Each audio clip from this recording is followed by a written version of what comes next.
les relations du chef de l'État ivoirien avec ses voisins immédiats de la frontière nord de la Côte d'Ivoire ont pris un coup de froid.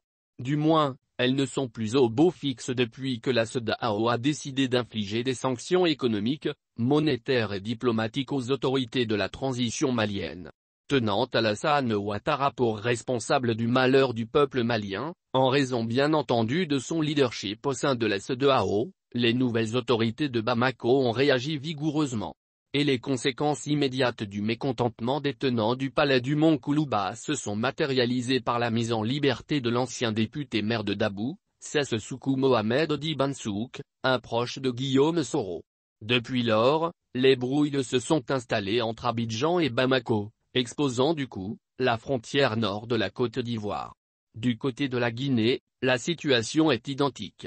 La junte militaire au pouvoir à Conakry, solidaire de ses frères d'armes du Mali, a refusé de fermer ses frontières avec Bamako.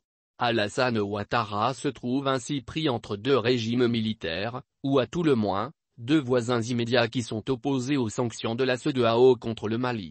Ce qui rend difficilement applicables les règles de bon voisinage. En tout cas, en ces temps d'insécurité grandissante avec la présence quasi permanente des djihadistes au nord de la Côte d'Ivoire, se brouiller avec ses voisins frontaliers, n'est pas rassurant pour les populations ivoiriennes.